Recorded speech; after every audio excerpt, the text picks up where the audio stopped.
Dès qu'il est arrivé, je dis avec les 300 € d'augmentation. Ouais, non, et puis on dit, non, mais là, c'est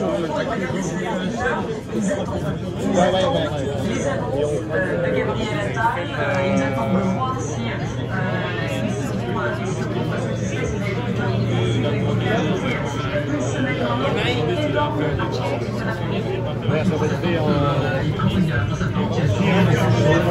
et c'est plus lourd cet après-midi, c'est que ces annonces ne suffisent pas à calmer et à faire rentrer les agriculteurs chez eux.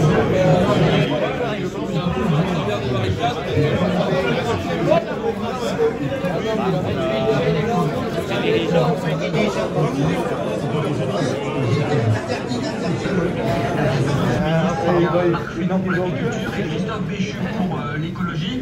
Pas un hasard en plus, c'est aujourd'hui parce que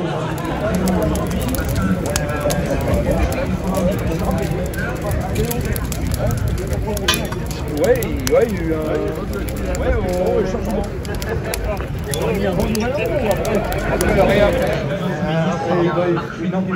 Christophe Béchu pour l'écologie. Pas un hasard en plus, c'est aujourd'hui parce que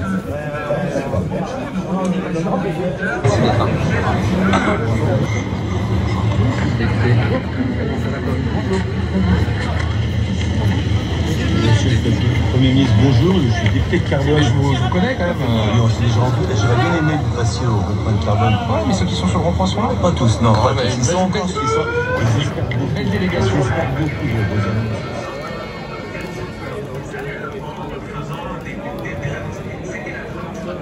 Ouais, ben je suis ici.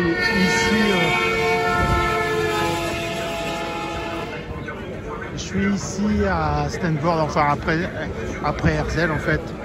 Et je suis en direct avec les agriculteurs. Et ils attendent avec impatience le discours de Gabriel Attal, ses belles promesses. Et on aura l'occasion de filmer l'impression des agriculteurs.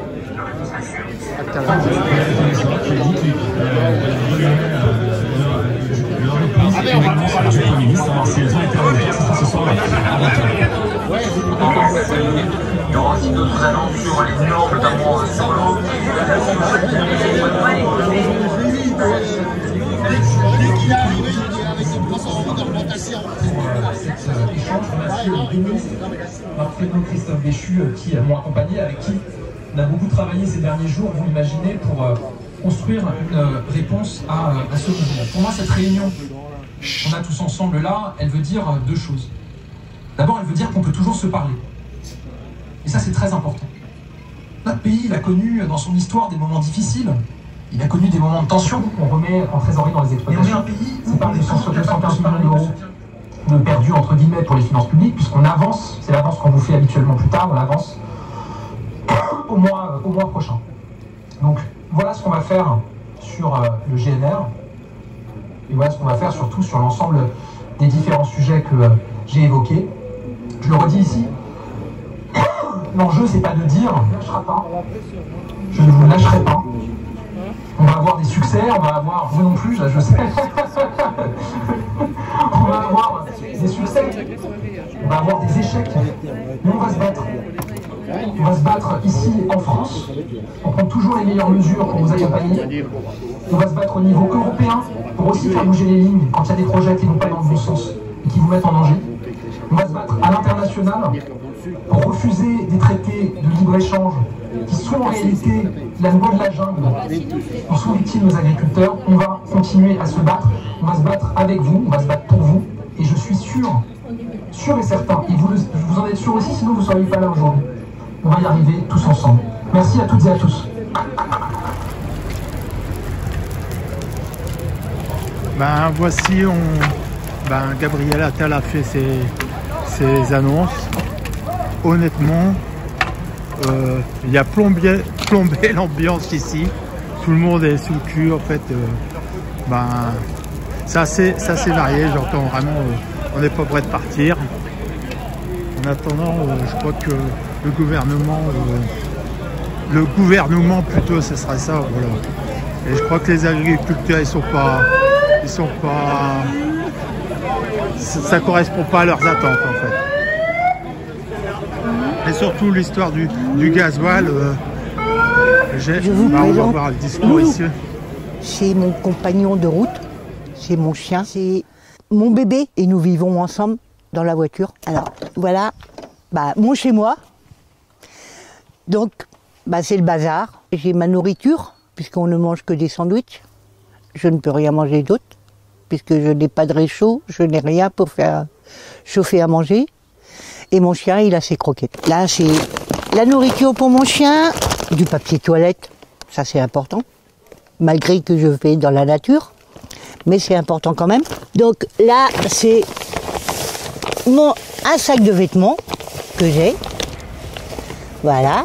Ce soir, je vais dormir sur le parking, derrière le cimetière, à Sker. Et demain, je vais voir où est-ce que je peux m'installer. Adeline partage avec ses 6 enfants une pièce et une cave. J'ai un contrat de bail avec elle. Donc ici, elle vous loue combien finalement? À 600 €. 550 € et 50 € de charge. Pour combien de surface? 11 mètres carrés. Il y a pénurie de logements, madame, on n'a pas le choix. Ils vivent la plupart du temps au sous-sol. L'aîné a 13 ans, le petit dernier quelques semaines. Dans son ancienne cave, la propriétaire a réussi à faire entrer une cuisine et même une salle de bain. Pas d'aération, pas de fenêtre, un plafond très bas, des sanitaires hors d'usage.